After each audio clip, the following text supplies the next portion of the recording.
आदरणीय सभापति जी, सरकार ये भी प्रयास कर रही है कि आने वाले बुआई के सीजन में किसानों को पर्याप्त खाद मिलती रहे। सरकार ने खाद की पर्याप्त सप्लाई के लिए आवश्यक तैयारियां की हैं। सरकार का निरंतर प्रयास है कि किसानों पर किसी भी संकट का बोझ न पड़े।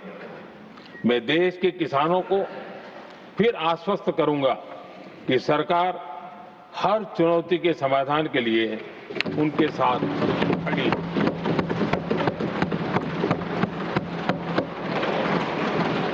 आदरणीय सभापति जी, ये राज्यों का सदन है।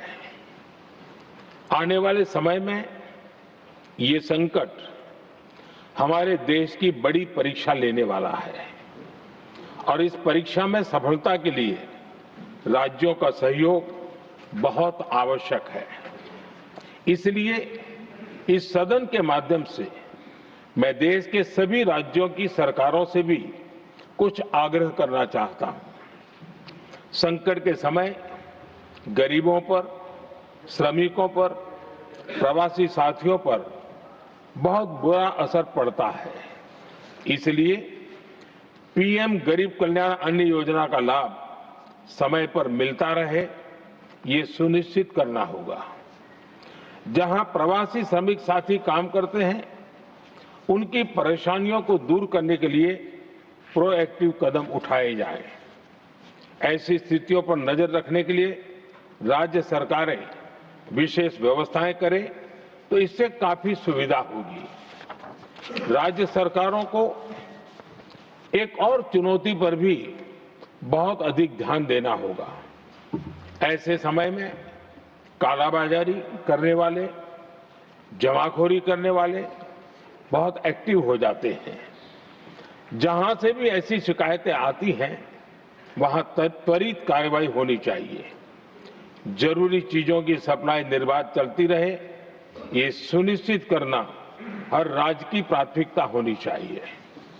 आदरणीय सभापति जी, मैं सभी राज्य सरकारों से एक अनुरोध और करना चाहता हूं। संकट चाहे कितना भी बड़ा हो, भारत की तेज ग्रोथ बनाए रखना हम सभी का दायित्व है।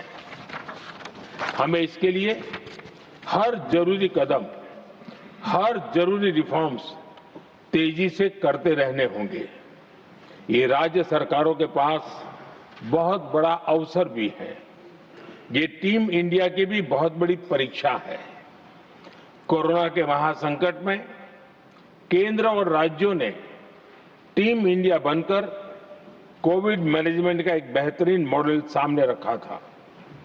अलग अलग पॉलिटिकल पार्टी की सरकारें होने के बावजूद टेस्टिंग, वैक्सीनेशन से लेकर जरूरी चीजों की आपूर्ति टीम इंडिया के प्रयासों से ही सुनिश्चित हो पाई थी। हमें उसी भावना के साथ आगे भी काम करना है। सभी राज्य सरकारों और केंद्र सरकार के प्रयासों से देश इस गंभीर वैश्विक संकट का प्रभावी रूप से सामना कर पाएगा। आदरणीय सभापति जी, ये संकट अलग प्रकार का है और इसके समाधान भी अलग प्रकार से ही तय किए जा रहे हैं। हमें धीरज के साथ, संयम के साथ, शांत मन से हर चुनौती का मुकाबला करना है। आदरणीय सभापति जी, जैसा कि हम देख रहे हैं कि इस युद्ध को लेकर पल पल में हालात बदल रहे हैं, इसलिए मैं देशवासियों से भी कहूंगा कि हमें हर चुनौती के लिए तैयार रहना ही होगा। इस युद्ध के दुष्प्रभाव लंबे समय तक रहने की प्रबल आशंका है, लेकिन मैं देशवासियों को भरोसा देता हूं, सरकार सतर्क है, तत्पर है और पूरी गंभीरता से रणनीति बना रही है, हर निर्णय ले रही है। देश की जनता का हित हमारे लिए सर्वोपरि है। यही हमारी पहचान है, यही हमारी ताकत है। इसी भावना के साथ मैं अपना वक्तव्य समाप्त करता हूं। बहुत बहुत धन्यवाद। Message